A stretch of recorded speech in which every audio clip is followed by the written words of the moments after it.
The bell above the door of Green Paw's clinic didn't just chime. It sounded like a frantic warning. It was a Tuesday afternoon, a quiet hour usually smelling of lavender disinfectant wet dog, and the herbal tea I brewed behind the counter. But when the door swung open, the atmosphere shifted violently. Suddenly, the clinic smelled of cold Chicago rain, expensive leather, and the sharp, metallic tang of ozone that always seemed to accompany dangerous men. I was in the back room, washing my hands after a routine vaccination.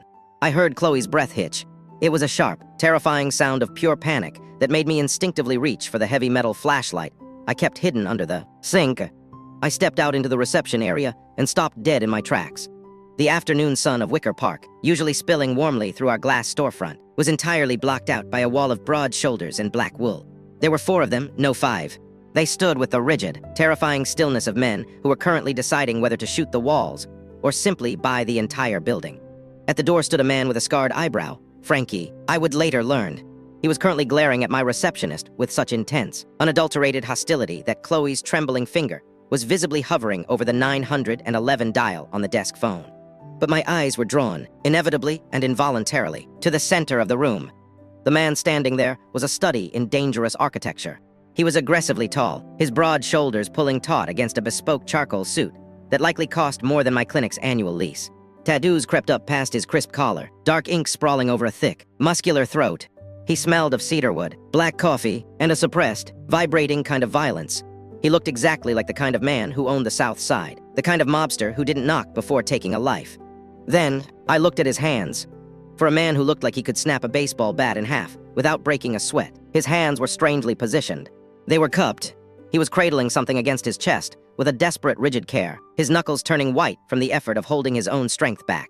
Chloe, put the phone down, I said softly, not breaking eye contact with the giant in the center. My voice sounded much calmer than my heart rate suggested. The man didn't blink. His jaw was clenched so tight, I could see the muscle ticking furiously beneath his skin. I walked slowly around the counter. I had learned early in my veterinary career that cornered, dangerous animals required slow, deliberate movements. At this particular moment, I wasn't entirely sure if the dangerous animal I was approaching was the one hidden in his hands, or the man himself. "How can I help you?" I asked, keeping my tone strictly professional. The sensory input was overwhelming up close. The sheer body heat radiating from him, the intimidating height difference, the heavy weight of his gaze. He didn't speak instead. He stiffly lowered his arms, extending his palms toward me like a sacred offering. Sitting in the center of those lethal, calloused hands was perhaps the most pathetic creature I had ever laid eyes on. It was a tomcat. It was missing half an ear, sported a fresh scratch across its nose, and was currently missing large patches of fur due to what was unmistakably a severe fungal infection. Ringworm, judging by the crusty lesions. "He is," the man finally spoke. His voice was a low, gravelly rumble that vibrated right through the linoleum floor and settled somewhere deep in my sternum. Losing his fur, and he scratched his ear. The discrepancy between the man's terrifying, blood-soaked aura and the sheer, unadulterated panic in his eyes over a patch of ringworm was so jarring it momentarily short-circuited my brain. The guard at the door, Frankie, shifted his weight aggressively. "You better fix him, Doc, or the boss is gonna." Frankie, shut up, the giant snapped. He didn't raise his voice, but the sheer, absolute command in it made the temperature in the room drop 10 degrees. Frankie instantly pressed his lips together and went back to glaring murderously at the potted fern next to Chloe. I looked back at the boss. "May I asked gently, raising my hand slowly to show I meant no harm. He hesitated, his broad chest rising in a sharp intake of breath, before he nodded once. I reached out and carefully lifted the cat from his palms. The moment my fingers brushed against his, I felt him flinch. It was not pulling away, but a sudden, rigid stilling of his entire frame. He was burning hot to the touch. I cradled the small, scarred cat against my chest, expertly finding the sweet spot under its chin and scratching it lightly. The miserable creature instantly melted into my hand, closing its eyes and letting out a rusty, rattling purr that echoed in the dead silent room. I looked up, opening my mouth to assure the terrifying mob boss that the condition wasn't fatal. But the words died in my throat. Vance was staring at me. He wasn't looking at the cat anymore. His dark, intense eyes were fixed entirely on my face, tracking the way my fingers moved through the matted fur, tracking the soft smile that had instinctively formed on my lips. The terrifying, oppressive aura of the mafia boss had completely vanished, replaced by a profound, arresting silence. The world seemed to stop spinning for exactly 5 seconds.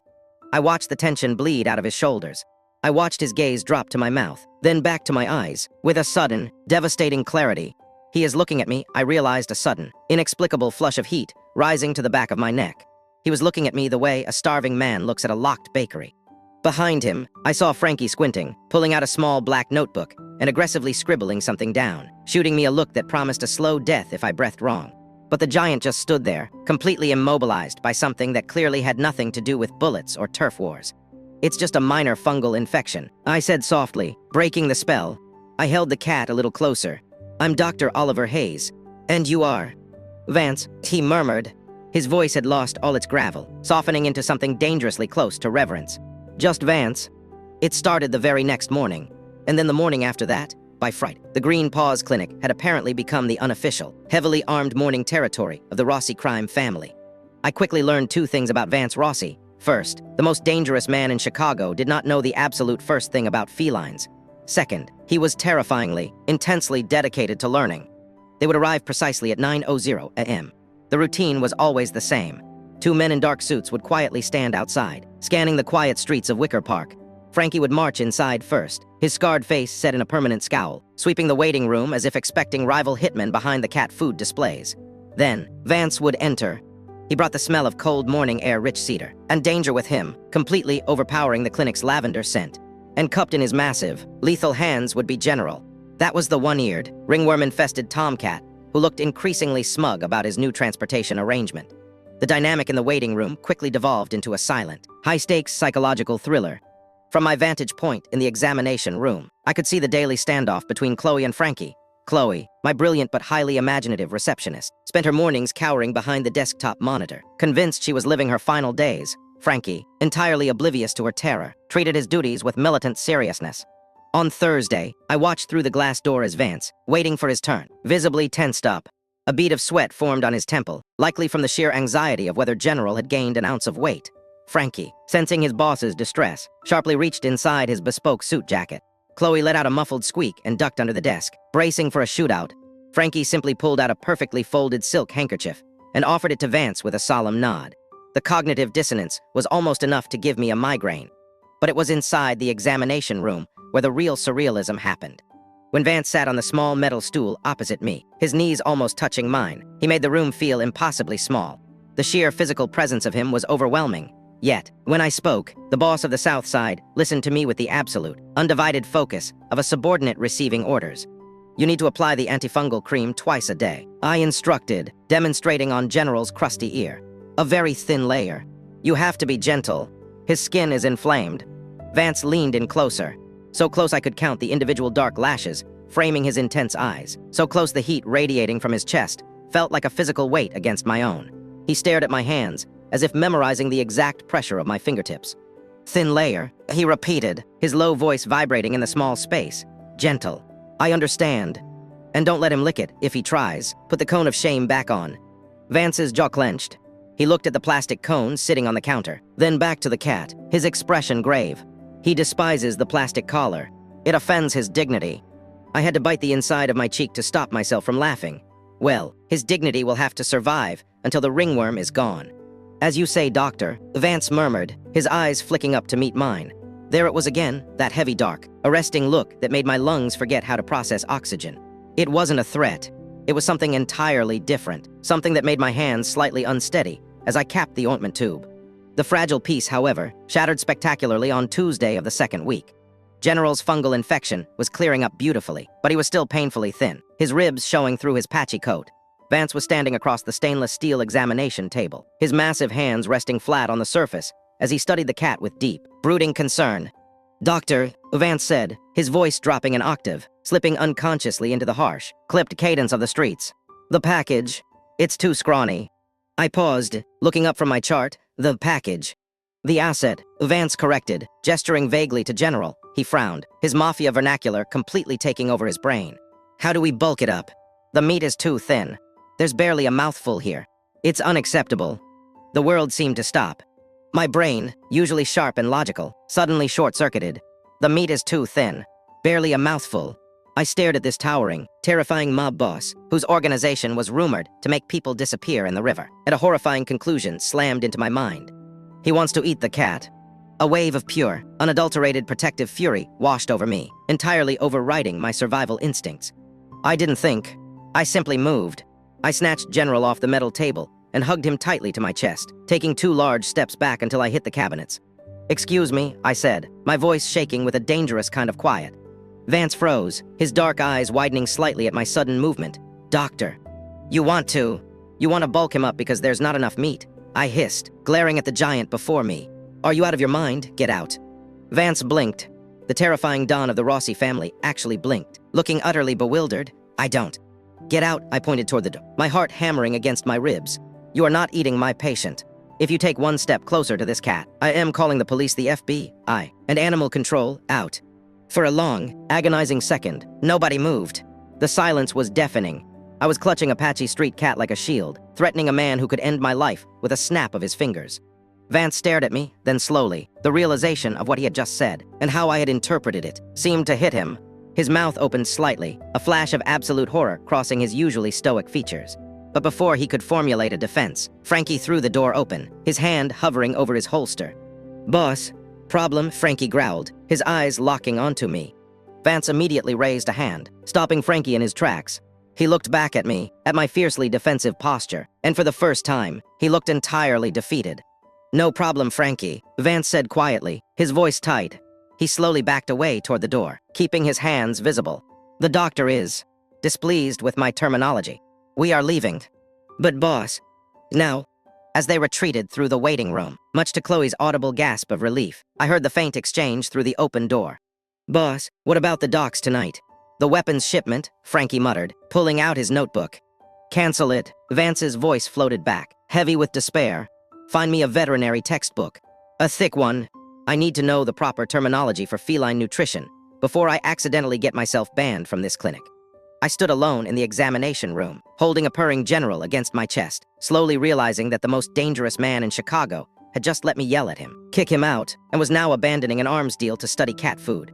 I slowly slid down against the cabinets until I was sitting on the floor, burying my face in the cat's patchy fur, and let out a breathless, disbelieving laugh. 2 days passed. The silence in the clinic was deafening. I hadn't realized how quickly I had grown accustomed to the 900 AM intrusion. The smell of cedar, the imposing figures in dark suits, the bizarre tension. Without them, Green Paws felt unnervingly empty. I caught myself glancing at the clock at 8:55 a.m., and by 9:15 a.m., when the bell remained silent, a strange, unwelcome disappointment settled in my chest. Had I pushed it too far? I had yelled at Vance Rossi. I had threatened to call the police on a man who practically owned the precinct. And over what? A misunderstanding fueled by mobster slang. On Thursday evening, the skies over Chicago opened up.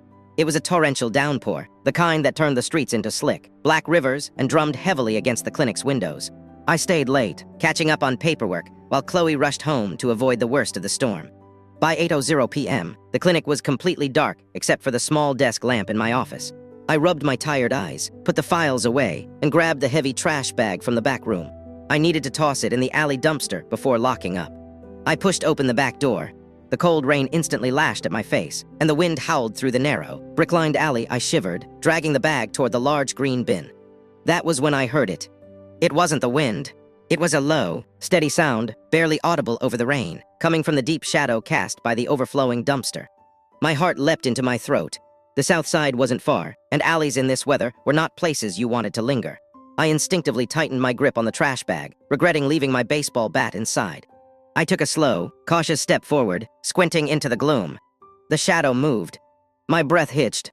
A massive figure was crouched in the tight space between the brick wall and the dumpster, partially shielded from the rain by an old, rusted fire escape above.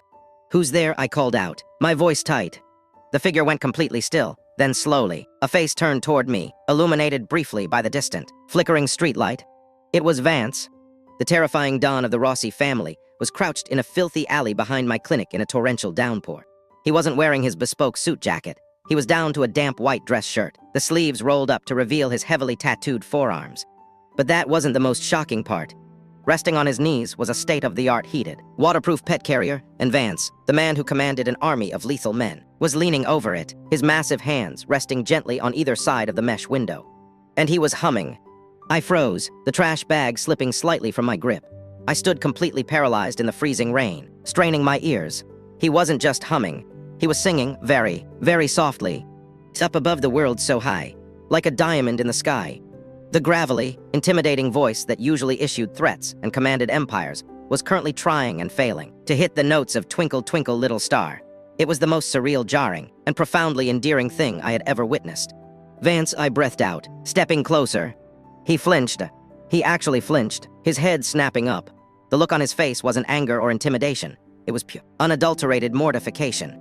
If the lighting had been better, I would have sworn the most dangerous man in Chicago was blushing. "Doctor," he said, standing up so quickly, he nearly knocked his head against the fire escape.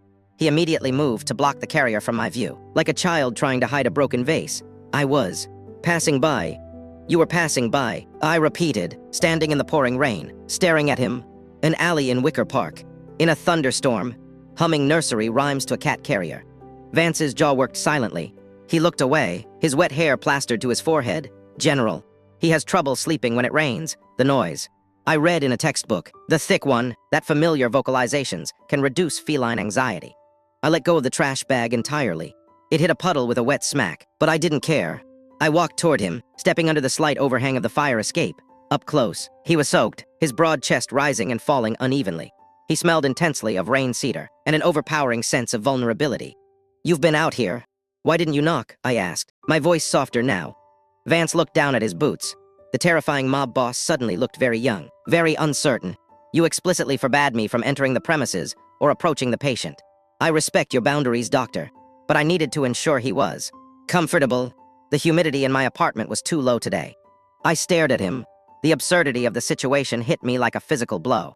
He had stood in the rain, hiding in an alley, just so his cat could be near the clinic near me, because he thought he was banned. And then, looking at him, a memory I hadn't thought about in 2 years suddenly clicked into place.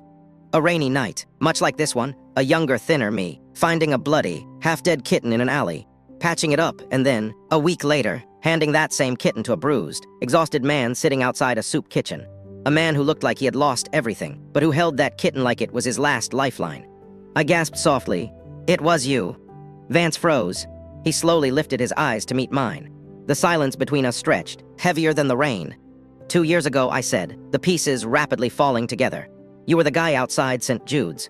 You were hurt." Vance exhaled a long, shaky breath that seemed to carry the weight of those 2 years. The stoic, unreadable mask he wore for the world slipped completely. "The Rossi family was fractured then," he said quietly, his voice barely audible over the rain. "I was hunted. I had nothing left. I was sitting in the freezing cold, debating whether to use the last bullet in my gun, and you walked up to me and handed me a cat." He looked at the carrier, then back to me, his dark eyes fiercely intense. "You saved him, doctor. And by giving him to me, you gave me a reason to wake up the next morning. You saved me too." The air between us felt electrified. I realized, with a sudden, dizzying clarity, that Vance's absolute, unwavering devotion to this clinic wasn't just about the cat. It was about me. I was the anchor he had been quietly circling, waiting for permission to dock. "Vance," I murmured, my heart hammering against my ribs. He took a half step back, his expression shuddering again, the mob boss persona hastily slipping back into place. "I apologize for the intrusion. I will leave now. I understand my presence is distressing to you." He reached down to grab the carrier, his massive frame radiating defeat. I didn't think. For the second time that week, I acted entirely on instinct. I reached out and grabbed his wet, cold wrist. He stopped instantly, his muscles bunching under my grip. "It's raining," I said, my voice trembling slightly, but my grip firm. "And generals shouldn't be out in this weather, even in a heated carrier." Vance looked from my hand on his wrist, up to my eyes, his chest heaving. "Doctor." "Bring him inside," I said, pulling him gently toward the back door of the clinic. A small, involuntary smile tugged at the corner of my mouth. "And maybe you can show me exactly which textbook told you to sing Twinkle Twinkle Little Star to a cat." For a moment, Vance didn't move. Then, the faintest, most microscopic hint of a smile touched his lips. It transformed his entire face, melting away the danger and the darkness, leaving only the man underneath. "As you say, doctor," he murmured, his voice thick with an emotion I was only just beginning to understand. He picked up the carrier, and together, we stepped out of the rain. For the next few weeks, a strange, unspoken truce settled over Green Paws. Vance no longer stood outside with his men like a conquering general. He still arrived at 9:00 a.m. sharp, but now, he came alone, or at least, Frankie stayed outside in the idling black SUV. The crushing tension that used to choke the waiting room dissipated into something closer to domestic routine. Chloe had even stopped hiding under her desk, though she still offered Vance his morning coffee, with the trembling hands of someone feeding a very large, very unpredictable lion. And me.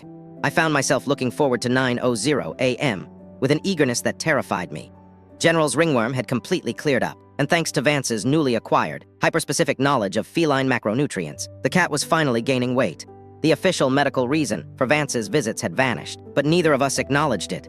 Instead, he would sit in my small office while I updated charts. General curled contentedly on his lap. The terrifying boss of the Rossi family would gently stroke the cat's fur, his massive frame awkwardly folded into my flimsy visitor's chair. We talked in low voices. He asked about my days, my tougher cases, listening with that same intense, undivided attention that made my pulse race. Sometimes, he'd ask me to repeat a story just to hear my voice. It was peaceful, too peaceful, considering who he was. I should have known that the quiet wouldn't last. In Vance's world, a sudden silence wasn't a reprieve. It was the sharp inhale before a scream. It started on a Tuesday afternoon. I was taking a quick coffee break, looking out the large front window, when I noticed the gray sedan parked across the street. It was rusted, unremarkable, but the two men inside hadn't moved for over an hour. They were watching the clinic. My instincts, honed from years living near the rougher edges of the city, trickled in warning. I mentally noted the license plate, deciding to mention it to Vance the next morning. But Vance didn't come the next morning. At 8:55 a.m., the black SUV didn't pull up. At 9:15 a.m., the bell remained silent. By 10:00 a.m., a cold, heavy knot of anxiety had formed in my stomach. I tried to focus on my morning appointments, a golden retriever with an ear infection, a pair of nervous guinea pigs, but my mind kept drifting to the gray sedan, to the sudden absence of cedar and dark coffee. Was he hurt? Had something happened with his business? At noon, the bell above the door finally chimed. I looked up, expecting to see Vance's broad shoulders. Instead, Frankie walked in. He was alone, and he looked uncharacteristically frantic. His usual scowl was replaced by a tight, pale expression of barely contained panic. He wasn't wearing his suit jacket, and there was a dark, wet stain on the sleeve of his white shirt. Frankie, I stepped out from behind the counter, my heart plummeting. What's wrong, Where's? Doc, you need to close the clinic, right now. Frankie interrupted, his voice a harsh rasp. He strode to the front door, flipped the sign to closed, and locked the deadbolt with a sharp clack. Chloe let out a small, terrified squeak, instinctively ducking behind her monitor. Frankie, what is going on? I demanded, my voice rising. Is Vance hurt? What's on your sleeve? Frankie looked down at the bloodstain as if he had forgotten it was there. Not his, mine. It's fine, he looked up, his scarred face grim. The Cobras, rival outfit. They've been tracking the boss's movements, trying to figure out his new angles. I stared at him, the pieces slowly, horribly clicking together, tracking his movements to here. Boss has been coming here every single day for over a month, Doc. Frankie said, his eyes scanning the street through the blinds. He stays for an hour. He leaves without any visible package. To a guy like Dante, head of the Cobras, that doesn't look like a guy visiting a cat. A cold sweat broke out on the back of my neck. What does it look like? It looks like a drop point, Frankie said grimly. It looks like the Rossi family is using this clinic as a front to funnel dirty money or move high-grade product. The Cobras think you're holding millions in offshore accounts or a stockpile of untraceable weapons. The sheer absurdity of it would have been hilarious if I weren't suddenly terrified for my life. Weapons. I have a closet full of flea shampoo and expired Durmer. Dante doesn't know that. Frankie snapped. He just knows the most powerful Don in Chicago spends his mornings in Wicker Park. They made a move on one of our warehouses this morning. It was a distraction. Boss is handling it, but I realized too late. He cursed violently under his breath. The gray sedan. I saw it yesterday. I whispered, the knot in my stomach tightening into a hard ball of dread. Frankie spun around to face me. You saw them, Doc. Why didn't you? He didn't finish the sentence. The sharp, ear-splitting crack of a gunshot shattered the clinic's front window. Glass exploded inward, raining down in a glittering, deadly shower. Chloe screamed a piercing sound of pure terror. Get down, Frankie roared, tackling me to the floor, just as a second bullet shattered the display case full of premium cat food, sending kibble flying like shrapnel. I hit the linoleum hard, the breath knocked out of my lungs. The smell of gunpowder instantly overpowered the scent of lavender. The clinic, my safe haven, my quiet world of healing, was suddenly a war zone. Chloe, stay down. Crawl to the back room. I yelled over the ringing in my ears, scrambling toward the counter. I could see her, curled into a tight ball, sobbing hysterically but nodding. Outside, the screech of tires echoed as a van slammed to a halt directly in front of the shattered window. Doors slid open, and the heavy, rhythmic thud of combat boots hit the pavement. Frankie had his gun out, a massive, terrifying hand cannon that looked entirely out of place amidst the brightly colored pet toys. He crouched behind a reinforced steel examination table I had dragged out for a large mastiff earlier. How many? I asked, my voice shaking so badly I barely recognized it. 4, maybe 5, armed heavy. Frankie growled. His eyes narrowed as he checked his magazine. He looked at me, his expression suddenly apologetic. "I'm sorry, Doc. We should have never brought this to your door. The boss is gonna kill me if I don't get you out of this." "Frankie, what do we do?" I gasped, my heart hammering a frantic, terrifying rhythm against my ribs. "You stay behind me," Frankie ordered, racking the slide of his gun with a terrifying clack. "And you pray the boss realizes I'm not with him." But as the heavy boots crunched over the broken glass and stepped into the clinic, I didn't pray for Vance to realize. I prayed for Vance to stay far, far away. Because right now, the Green Paws Clinic wasn't a veterinary office anymore. It was a kill box. The first heavy boot crushed a fallen bag of kitten kibble with a sickening crunch. I was pressed so hard against the cabinets, I felt the handles digging into my spine. Beside me, Frankie was a coiled spring of lethal tension, his gun leveled at the shattered storefront. 3 men stepped through the jagged teeth of the broken window. They wore dark leather and carried themselves with the reckless, twitchy energy of men looking to prove a point. The lead thug, a heavily pierced man with a serpent tattooed up his neck, kicked aside a display stand. "All right, Rossi's dog," the tattooed man barked, his voice echoing in the ruined clinic. "We know this is the new drop.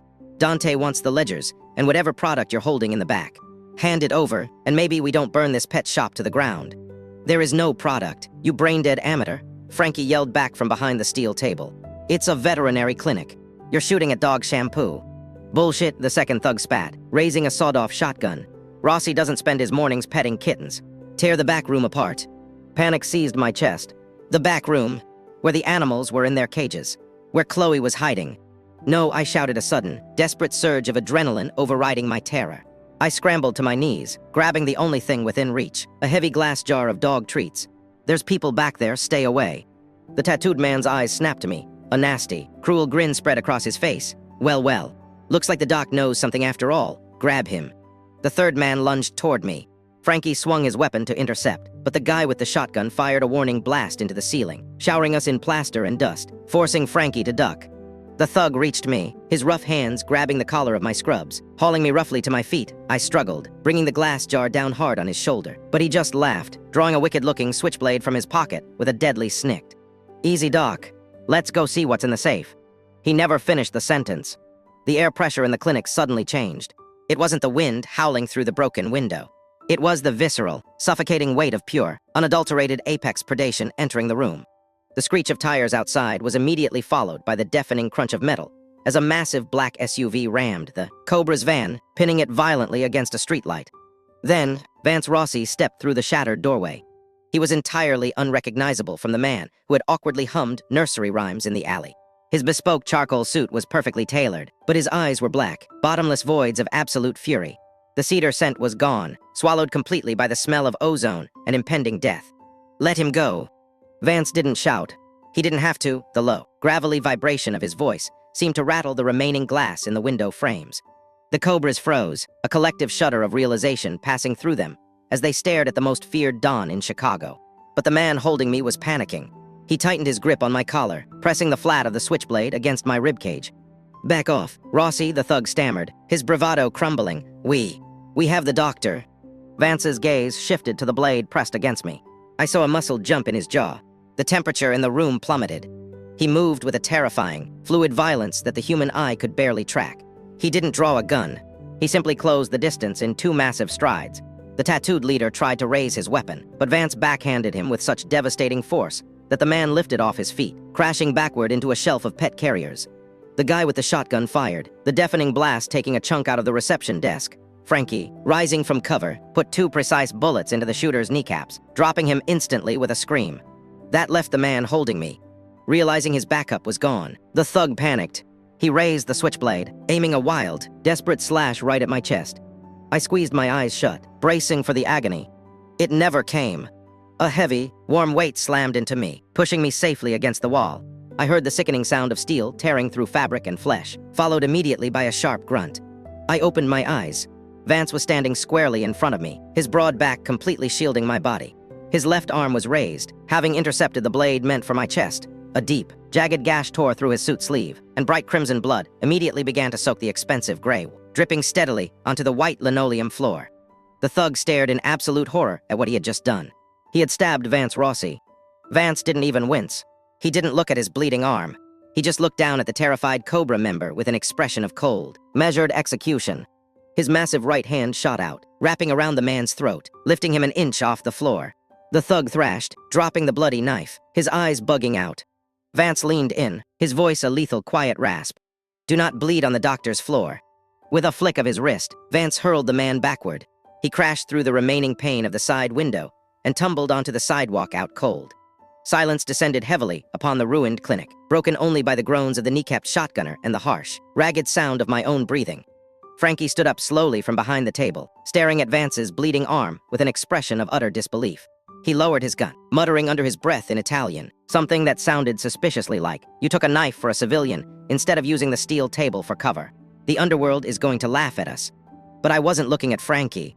I was looking at Vance. He slowly turned around to face me. The terrifying mob boss persona was peeling away by the second, replaced by a frantic, searching panic. His chest heaved as his dark eyes quickly scanned me from head to toe, checking for injuries. "Are you hurt?" he demanded, his voice rough. Am I hurt?" I gasped, my knees suddenly feeling weak as the adrenaline crashed. I stared at his arm, where a pool of blood was steadily expanding on my previously pristine floor. "Vance, you're bleeding. You took a knife for me." The realization crashed over me like a tidal wave. The Cobras had it all wrong. Frankie had it all wrong. There was no drop point. There was no money laundering. There were no untraceable weapons. The most dangerous man in Chicago had been coming to my clinic every day, risking his reputation, his territory, and apparently his life, just to sit in my cramped office and listen to me talk about golden retrievers. Vance glanced down at his bleeding arm as if it were a minor inconvenience. "It's a scratch, Oliver. Tell me you are unhurt." He had used my first name.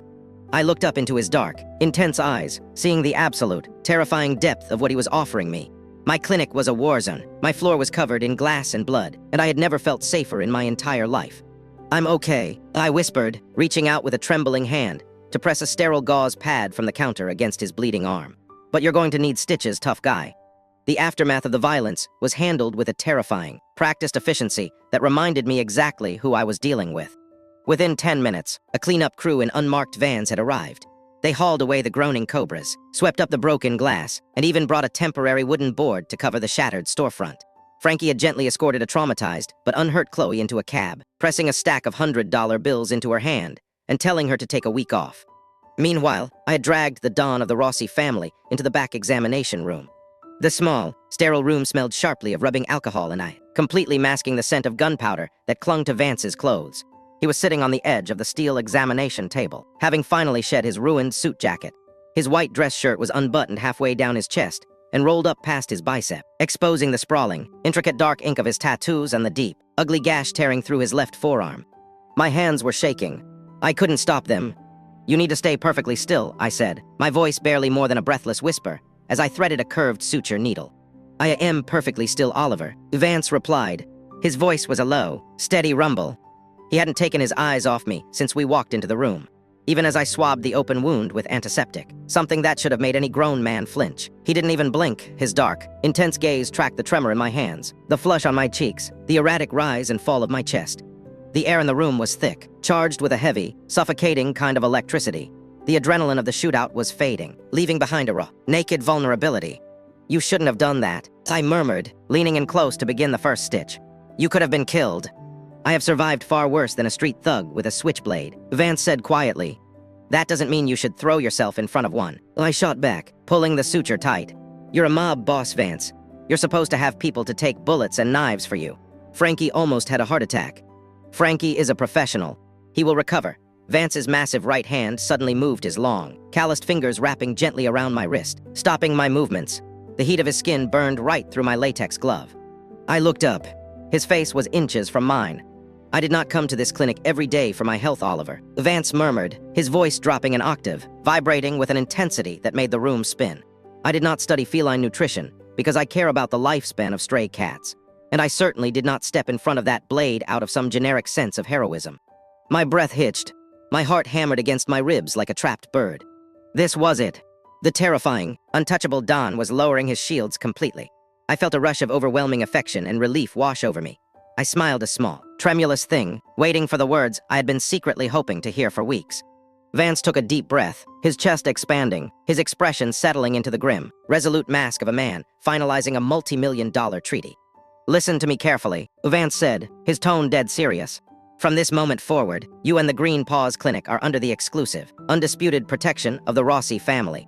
No one in Chicago will ever dare to look at this street twice. You belong to my territory now. My smile widened slightly, though the phrasing was a bit intense. Territory. It was a very mobster way of saying he cared. Vance, that's. And Vance interrupted, his dark eyes locking onto mine with absolute, unwavering sincerity. The protection fee is you. The room went dead silent. My smile froze. The romantic, soft-focus bubble that had been floating around us violently, spectacularly popped. I blinked. I'm sorry. What did you just say? The protection fee, Vance repeated, nodding slightly, as if confirming a solid business deal. I provide absolute security and resources. In exchange, you are mine. It is a standard transactional. A protection fee, I shrieked, the romantic tension instantly evaporating into blinding, white-hot indignation. I yanked my wrist out of his grip. Are you extorting me? Vance looked genuinely confused. The terrifying Don blinked, his brow furrowing. Extorting? No, Oliver. It is a declaration of. You're demanding a protection fee for a veterinary clinic. I yelled, stepping back and ripping off my bloody latex gloves, throwing them into the biohazard bin with a loud smack. I thought you were confessing your feelings, you absolute psychopath, but you're trying to racketeer me.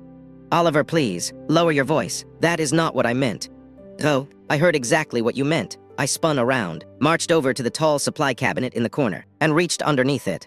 My fingers closed around the cold, familiar grip of the aluminum baseball bat I had hidden there weeks ago. I pulled it out and spun back around, pointing the tip of the bat directly at the center of Vance Rossi's broad chest. Get out, I snarled. Vance froze. The man who had just dismantled an armed gang with his bare hands sat perfectly still on the examination table, staring at the baseball bat wielded by a 150-pound veterinarian. Oliver, Vance said slowly, raising his hands in a gesture of surrender. Put the bat down. I am bleeding. I'll give you something else to bleed about if you don't get out of my clinic. I threatened, stepping forward and poking him in the chest with the aluminum tip. Protection fee. I'll show you a protection fee. Out. For a terrifying second, I thought he might call my bluff. But Vance Rossi, the apex predator of the Chicago underworld, slowly slid off the table. He kept his hands raised, his face a portrait of utter bewilderment and defeat. I am leaving, Vance said softly, backing toward the door. I did not mean to offend you. Out, I punctuated the command by slapping the bat against my palm. Vance backed out of the examination room and into the ruined waiting area. I followed him, keeping the bat raised. Frankie, who had been sweeping up glass near the door, stopped dead. He stared at me with the bat, then looked at his boss, who was walking backward with his hands up. Boss, Frankie asked, his voice cracking with sheer disbelief. Why is the doctor chasing you with a baseball bat? Didn't you just save his life? We are leaving, Frankie, Vance muttered, his jaw tight. But you didn't even get your stitches finished, Frankie protested, looking wildly between us. I said leave, I yelled, taking another step forward. Frankie didn't argue. He practically shoved his boss out the door and into the cool evening air. I slammed the heavy wooden door shut, locked the deadbolt, and leaned my forehead against the cool wood, dropping the bat. My heart was racing, my hands were shaking, and I was so angry I could spit. Outside, muffled through the thick wood, I heard the exchange on the sidewalk. Boss, what the hell happened in there? Frankie's voice demanded. I leave you alone for 5 minutes to be romantic. A heavy sigh. I told him the clinic was under our protection, and that the fee was him. A long, agonizing pause stretched over the Wicker Park sidewalk. You asked a civilian for a protection fee. Frankie's voice escalated into a high-pitched, incredulous squeak that I had never heard him make before. Boss, that's not flirting. That's a felony. Are you out of your mind? I was trying to establish terms of belonging. Vance growled defensively. You established an extortion racket. Jesus Christ, boss. No wonder he pulled a bat on you. I would have shot you. Standing inside the ruined clinic, surrounded by broken glass and half-swept kibble, I slid down the door until I was sitting on the floor. I covered my face with my hands and, despite the chaos, the blood, and the utter disaster of the last hour, I started to laugh hysterically. It took exactly 3 days for the Green Paws Clinic to look like a veterinary office again. The shattered glass was swept away, the display cases were restocked, and a brand new, reinforced front window was installed. It was paid for entirely in unmarked, crisp $100 bills that Frankie had shoved through the mail slot in the dead of night. But despite the physical repairs, the clinic felt impossibly, painfully empty. I hadn't seen Vance since I chased him out onto Wicker Park Avenue with a baseball bat. I tried to convince myself that it was for the best. He was a mafia boss. I was a veterinarian. We belonged to two entirely different, incompatible worlds, yet, every morning at 8:55 a.m., I found myself staring at the new front window, my heart aching with a hollow, heavy kind of disappointment when the black SUV failed to appear. By Friday afternoon, I was thoroughly miserable. I was sitting in my office, absent-mindedly reorganizing a drawer of perfectly organized syringes, when the bell above the front door chimed. I froze.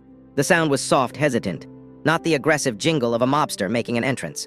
I slowly stood up and walked out to the reception area. Chloe, who had returned to work looking strangely well-rested and wearing a very expensive new designer watch, was staring wide-eyed at the door. Standing in the center of the clinic was Vance Rossi, but he didn't look like the Don of Chicago. The terrifying, untouchable armor was completely gone. There was no bespoke charcoal suit. There was no silk tie. His hair wasn't slicked back into its usual severe style. Instead, dark strands fell loosely over his forehead. He was wearing a simple, soft white Henley shirt and dark jeans. He looked entirely human. He looked incredible, and he looked utterly terrified. Cradled carefully in his massive arms was General, who immediately let out a loud, demanding meow upon seeing me. "Oliver," Vance said. His gravelly voice was quiet, lacking its usual commanding edge. He shifted his weight awkwardly from foot to foot. It was a staggering sight. The apex predator of the underworld, visibly nervous in a room full of squeaky chew toys. I crossed my arms over my chest, trying desperately to maintain a stern expression, while my heart did frantic backflips. "I don't recall scheduling a follow-up appointment, Mr. Rossi, and I'm currently out of baseball bats." Vance winced slightly. "I deserve that. I have spent the last 3 days consulting with advisors regarding my previous choice of vocabulary." "Advisors?" I raised an eyebrow. "You mean Frankie yelled at you for 72 hours straight?" "Essentially, yes," Vance admitted, his dark eyes meeting mine with a heavy, earnest sincerity. "Frankie informed me that my approach was legally classified as racketeering and emotionally classified as a complete disaster. I am not a man accustomed to asking Oliver. I am accustomed to taking. I do not have the proper language for this." He took a step forward, the familiar, intoxicating scent of cedar and dark coffee washing over me, making my pulse race. "But I know what I want," Vance continued, his voice dropping into that low, vibrating register that settled right in my bones. "I know that the only hour of the day I actually breathe is the hour I spend in this clinic. So, I had my lawyers draft something new." He carefully set General down on the counter. The cat immediately began purring and rubbing against my elbow. He then reached into his back pocket. He pulled out a folded piece of thick, cream-colored paper and handed it to me. I took it suspiciously, unfolding the heavy parchment. At the top, printed in elegant, embossed lettering, it read, "Declaration of Voluntary Surrender." I blinked, reading the typed words below. "I, Vance Rossi, hereby unconditionally and voluntarily surrender all assets, territorial claims, personal autonomy, and my heart to Dr. Oliver Hayes. I ask for no protection fee. I only ask for permission to stay." I stared at the paper. It was the most ridiculous, melodramatic, profoundly mobster way of saying I love you in the history of human romance. "Vance," I breathed out, a hysterical, breathless laugh escaping my lips. "This isn't legally binding." "In my world it is," Vance replied, closing the remaining distance between us. He stopped just inches away, his massive frame towering over me, radiating heat and nervous energy. He raised his hands, as if wanting to touch me but forcing himself to hold back. "Oliver, please, tell me if I should leave." I looked up into his dark, intense eyes. There were no shields left. He had completely dismantled the terrifying Don for me, leaving only the man who had stood in the freezing rain to sing a lullaby to a stray cat. "You're an absolute idiot," I whispered, dropping the ridiculous contract onto the counter. I reached out, grabbing the collar of his white Henley, and pulled him down. Vance gasped softly against my mouth, before his arms immediately wrapped around my waist, lifting me slightly off the floor. The kiss was a collision of relief, desperation, and months of suppressed tension. It tasted like coffee and adrenaline, entirely overwhelming and perfectly safe all at once. His large, calloused hand cupped the back of my neck, holding me with that same rigid, terrifying care he had used when he first carried General into the clinic.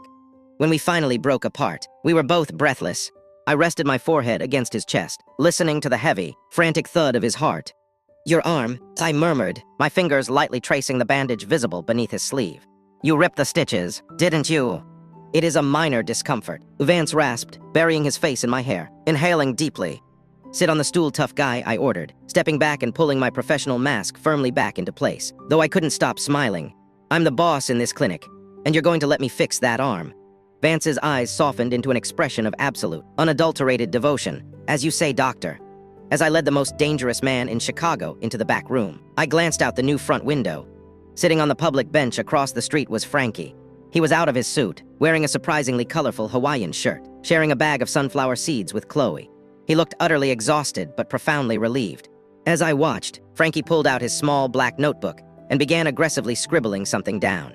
I didn't need to be a mind reader to know what he was writing. Excerpt from the personal ledger of Frankie Marina, head of security. Date Friday, May 14th. Status Code Green.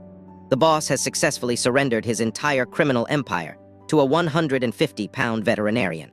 The baseball bat has been officially retired. The Green Paws Clinic is now the undisputed, heavily guarded capital of the Rossi Syndicate. We officially have a boss lady. He smells like lavender and threatens us with veterinary bills. New top-tier mission directive for head of security, F. Marino. Item 1. Coordinate weapons shipment, delayed. Item 2. Bribe city council, pending. Item 3. Scoop general's litter box at 700 hours every single day, or the doctor will withhold the boss's coffee privileges. God help us all.